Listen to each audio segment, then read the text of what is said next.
Hello student, आज हम लोग स्टार्ट करेंगे एक नया topic amino acid, peptide, proteins and nucleic acid. सबसे पहले हम लोग एमिनो एसिड को कवर करेंगे। एमिनो एसिड क्या है इसको कवर करेंगे, उसके बाद एमिनो एसिड का क्लासिफिकेशन देंगे एंड मेथड ऑफ प्रिपरेशन देखेंगे। चलो हम लोग बात कर लेते हैं एमिनो एसिड की। एमिनो एसिड क्या होते हैं उसके बाद हम लोग करेंगे इसकी प्रिपरेशन, है ना। एमिनो एसिड को जरा समझने की कोशिश करना। देखो हमने क्या किया, एक कार्बोक्सिलिक एसिड ले लिया। आपको पता है ये आपका क्या है, कार्बोक्सिलिक एसिड है, ठीक है। यहाँ से हम क्या करें, कार्बोक्सिलिक एसिड के एल्काइल ग्रुप से H निकाल दें और यहाँ पर NH2 ग्रुप जोड़ दें। कार्बोक्सिलिक एसिड से क्या, कार्बोक्सिलिक एसिड के एल्काइल ग्रुप से H निकाल रहे हैं और क्या जोड़ दे रहे हैं हम, उसमें NH2 ग्रुप जोड़ दे रहे हैं। NH2 ग्रुप जोड़ देंगे कुछ इस तरीके से।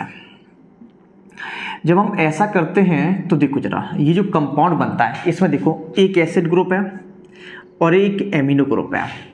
एक एसिड ग्रुप है, दूसरा एमिनो ग्रुप है। इसे बोलेंगे हम लोग एमिनो एसिड। देखो तभी तो हुआ, ये एमिनो एसिड ग्रुप है, ये क्या है, एमिनो ग्रुप है। एमिनो एसिड, एमिनो NH2 क्या बोलते हैं, एमिनो बोलते हैं, और ये क्या है आपका एसिड, तो ये क्या है आपके एमिनो एसिड होते हैं। मतलब कि हम कह सकते हैं कार्बोक्सिलिक एसिड के एसिड डेरिवेटिव्स, जिसमें से कार्बोक्सिलिक एसिड के एसिड डेरिवेटिव्स जो फॉर्म कैसे हुआ करते हैं, कार्बोक्सिलिक एसिड के एल्काइल ग्रुप के एक हाइड्रोजन को निकालने पर और NH2 ग्रुप को जोड़ने पर वो आपके एमिनो एसिड का फॉर्मेशन करते हैं, ठीक है। अगर हम यही प्रोसेस करते हैं, क्या फिर से सुने ध्यान से, कार्बोक्सिलिक एसिड से क्या करते हैं हम लोग, एक H यहाँ से निकालते हैं, एल्काइल ग्रुप से H निकालते हैं और NH2 को जोड़ देते हैं, आपका एमिनो एसिड फॉर्म हुआ करता है, ठीक है। अब हम लोग क्लासिफिकेशन देख लेते हैं। एमिनो एसिड जो होते हैं उसे 3 टाइप से क्लासिफाइड करते हैं। Alpha amino acid, alpha amino acid, दूसरा होता है बीटा एमिनो एसिड, ये लिखा है एमिनो एसिड, तीसरा है आपका गामा एमिनो एसिड। क्या मैंने कहा, एमिनो एसिड को 3 प्रकार से क्लासिफाइड कर सकते हैं, alpha amino acid, beta amino acid and gamma amino acid. अब हम लोग देख लेते हैं ये alpha amino acid, beta amino acid और गामा एमिनो एसिड क्या हुआ करता है, जरा समझेंगे ध्यान से। देखो जरा, ये आपका कार्बोक्सिलिक ग्रुप है जो एमिनो एसिड में प्रेजेंट है। इससे जुड़ा हुआ कार्बन अल्फा कार्बन है, ठीक है। इससे जुड़ा हुआ कार्बन क्या होगा, अल्फा कार्बन होगा। अगर अल्फा कार्बन पर NH2 ग्रुप लग जाए, क्या मैंने कहा, अगर अल्फा कार्बन पर इससे जुड़ा हुआ कार्बन क्या है, अल्फा कार्बन है ना। अगर अल्फा कार्बन पर NH2 ग्रुप लग जाए तो इसे क्या बोलेंगे हम लोग, अल्फा एमिनो एसिड। क्या बोलेंगे, अल्फा एमिनो एसिड बोलेंगे, ठीक है। अगर ऐसा कुछ हो, देखना जरा, ये ग्रुप है, इससे जुड़ा हुआ कार्बन अल्फा कार्बन, इससे जुड़ा हुआ carbon beta carbon. Beta carbon पे यदि NH2 ग्रुप लग जाए इसे बोलेंगे बीटा एमिनो एसिड बोलेंगे। क्या बोलेंगे, बीटा एमिनो एसिड। ये क्या है आपका, बीटा एमिनो एसिड। क्यों, क्योंकि इससे जुड़ा हुआ carbon alpha carbon, alpha carbon जुड़ा हुआ carbon beta carbon, beta carbon पे NH2 है तो इसे क्या बोलेंगे, बीटा एमिनो एसिड बोलेंगे। बात समझ में आ गई आपको। अगर हम ऐसा कुछ लिखें, गामा कार्बन पर अगर NH2 आ जाए उसे क्या बोलेंगे हम लोग, गामा एमिनो एसिड बोलेंगे। कैसे, जरा समझना।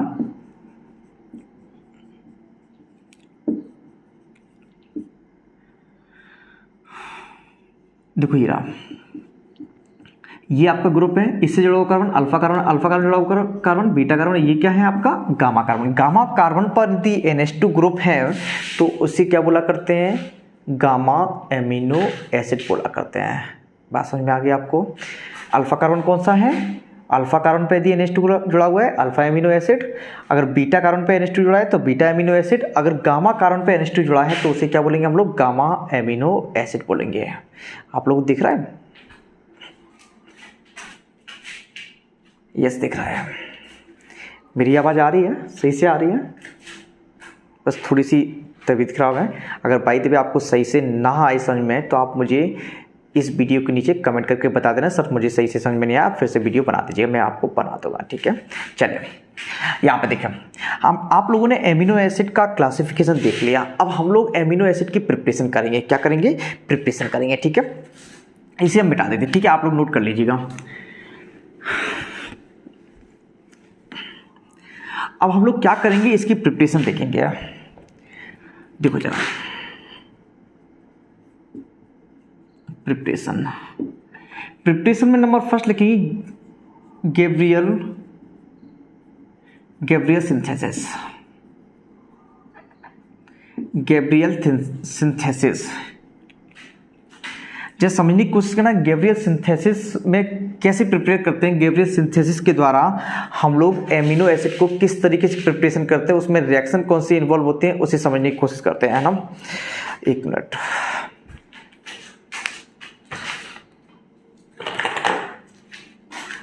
देखो चलो, गैब्रियल मेथड में होता क्या है, गैब्रियल सिंथेसिस में होता क्या है, हम लोग सबसे पहले पोटेशियम थैलीमाइड लेंगे। पोटेशियम थैलीमाइड का फॉर्मूला क्या होता है, कुछ इस तरीके से, ऐसे, ये पोटेशियम थैलीमाइड का फॉर्मूला है।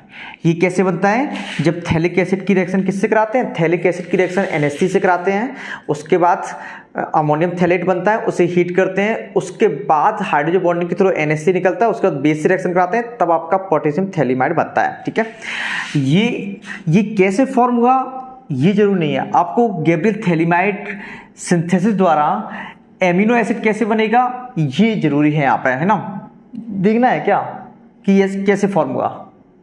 तो देखो जरा यहाँ से समझिए, देखो ये आपका थैलीमाइड है, सॉरी ये आपका थैलिक एसिड है। थैलिक एसिड की रिएक्शन NH3 से करा दी मैंने, NH3 से करा दी। ये पता है ना एक्टिव हाइड्रोजन है, एक्टिव हाइड्रोजन है ना, ये NH3 यहाँ पर भी अटैक करेगा और नीचे भी अटैक करेगा, क्योंकि एक्टिव हाइड्रोजन है, H+ के फॉर्म निकलेगा, यहाँ पे लोन पेयर होता है ना, ये दोनों अटैक कर देगा, NH3 यहाँ पर भी अटैक करेगा, यहाँ पर भी, तो क्या बनेगा आपका, कुछ इस तरीके से बनेगा, कुछ इस तरीके से फॉर्मेशन होगा। अगर हम लोग इसे हीट कर देते हैं, हम इसे हीट कर देते तो जरा देखो, यहाँ से 2H, यहाँ से ऑक्सीजन, यहाँ से 2H, यहाँ से ऑक्सीजन H2 निकलेगा, यहाँ से 2H, यहाँ से ऑक्सीजन क्या निकलेगा, H2 निकल जाएगा आपका, H2 निकलेगा, कुछ इस तरीके से कंपाउंड बनेगा, कुछ इस तरीके से कंपाउंड बनेगा ऐसे। अब मेरी बात सुने, होता क्या है, ये दोनों NH2 में हाइड्रोजन बॉन्डिंग होती है, हाइड्रोजन बॉन्डिंग की वजह से NH3 निकल जाती है। देखो यहाँ पर भी हाइड्रोजन बॉन्डिंग है, यहाँ पर भी हाइड्रोजन बॉन्डिंग है। हाइड्रोजन बॉन्ड कब होता है, जब हाइड्रोजन किससे जुड़ा होता है, फ्लोरीन, ऑक्सीजन और नाइट्रोजन, इन दोनों में हाइड्रोजन बॉन्डिंग है, जिसकी वजह से क्या निकल जाता है, NH3 निकल जाता है। यहाँ से 2H, यहाँ से H, यहाँ से NH2, यहाँ से H, ठीक है। तो NH बचा, ये NH इससे जुड़ जाएगा, मतलब कुछ इस तरीके से कंपाउंड बनेगा, कुछ ऐसा, कुछ ऐसे कंपाउंड बनेगा, इसे बोलते हैं थैलीमाइड। क्या बोलते हैं, थैलीमाइड, ठीक है। अगर थैलीमाइड की रिएक्शन हम QH से करा दें, क्या कर रहे हैं हम लोग, थैलीमाइड की रिएक्शन कैसे करा रहे हैं, QH से करा रहे हैं, तो ये क्या बनेगा, K+OH-, ये एक्टिव हाइड्रोजन है, H+ N- H2 निकल जाएगा और K+ कहाँ चला जाएगा, N- के पास, क्या बनेगा,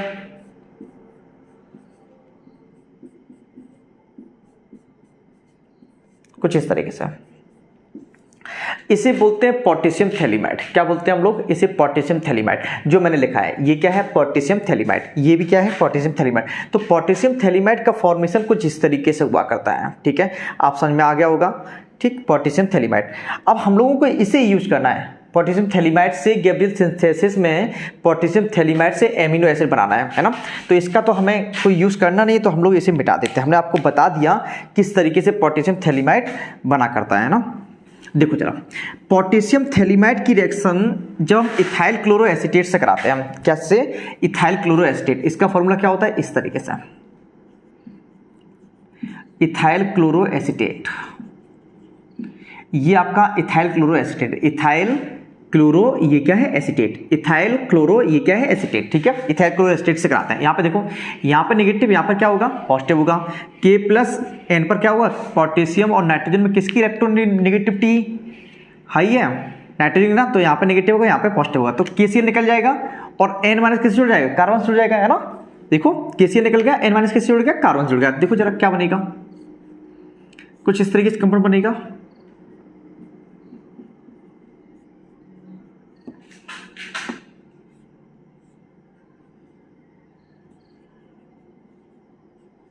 ऐसे, है ना। देखो KCl निकल जाएगा आपका, ये तो निकल गया KCl, और N- किससे जुड़ेगा, कार्बन से जुड़ गया। अब ये जो कंपाउंड बना है इसका हम लोग हाइड्रोलिसिस करेंगे। क्या मैंने कहा, ये जो कंपाउंड बना है इसका हम लोग हाइड्रोलिसिस कर देंगे। हाइड्रोलिसिस करेंगे। अब जरा समझना ध्यान से, हाइड्रोलिसिस करेंगे कैसे, जरा देखो।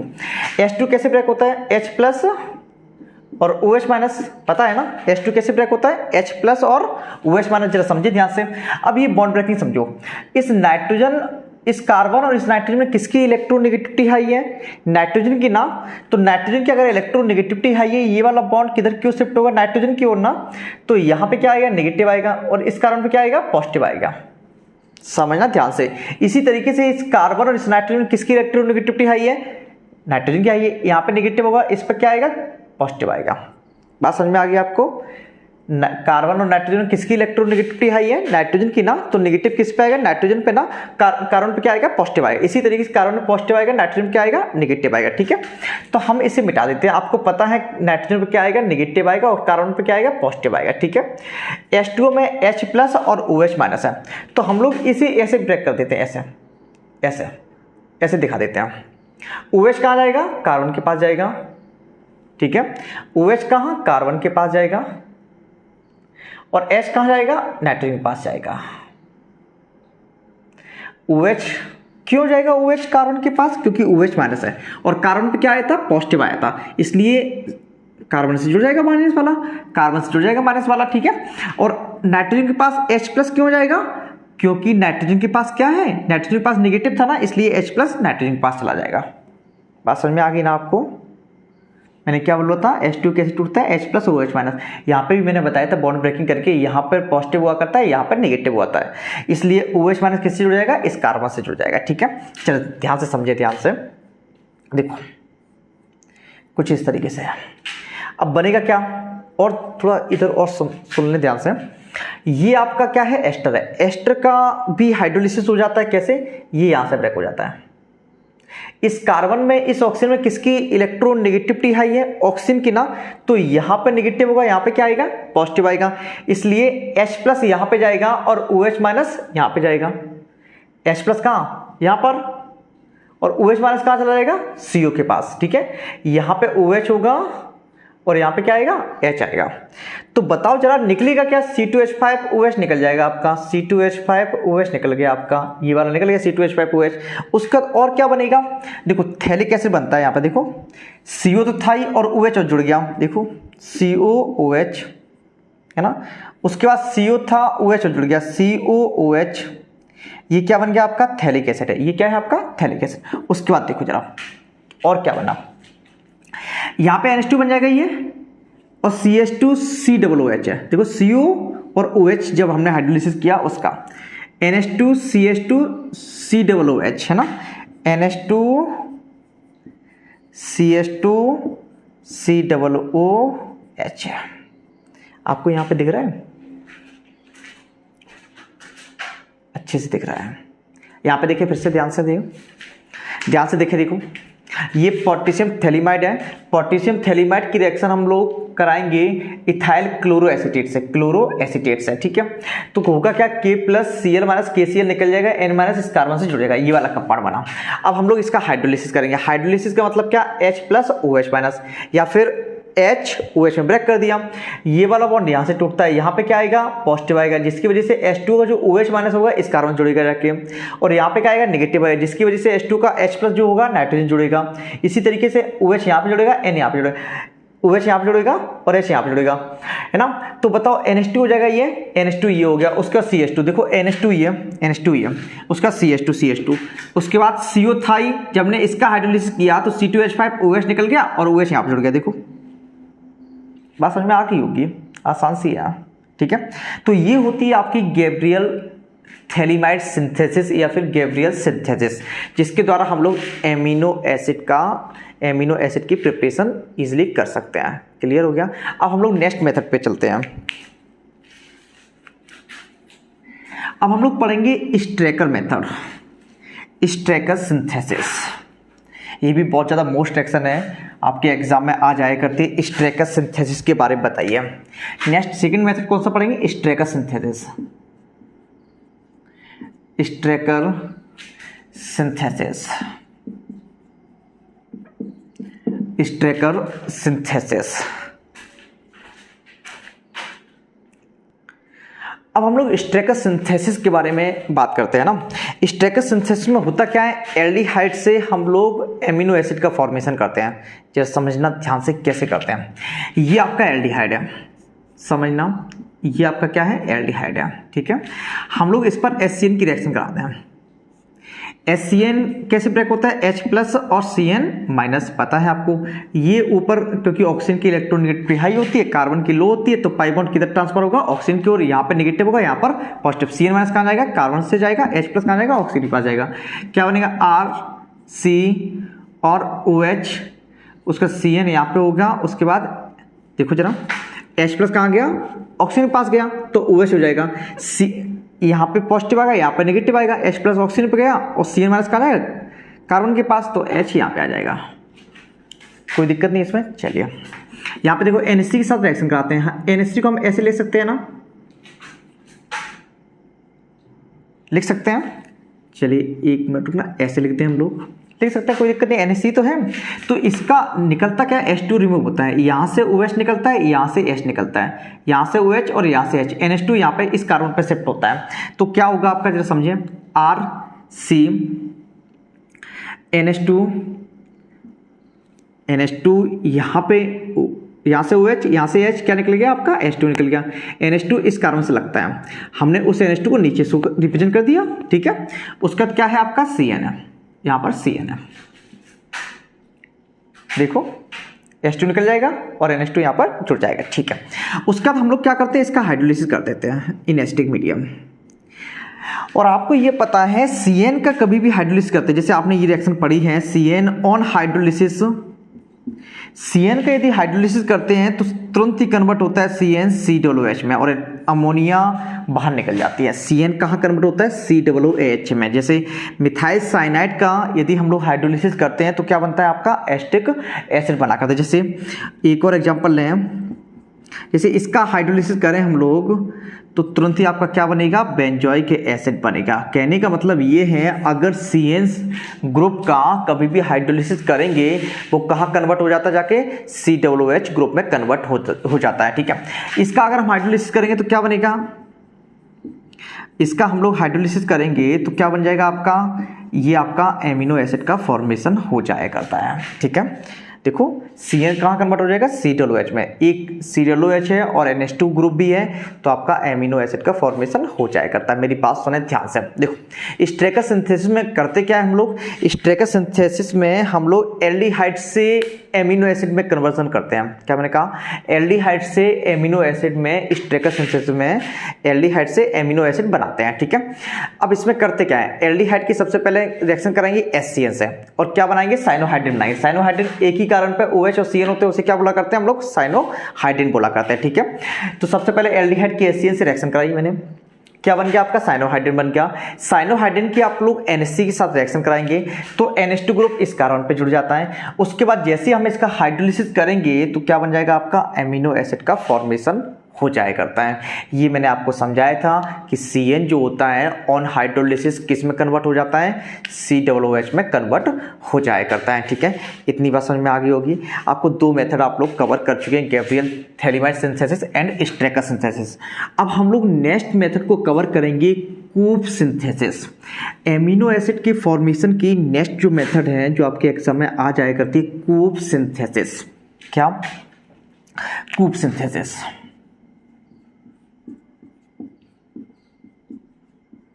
स्ट्रेकर सिंथेसिस के बाद क्या करेंगे हम लोग, कूप सिंथेसिस। जरा समझने की कोशिश करना।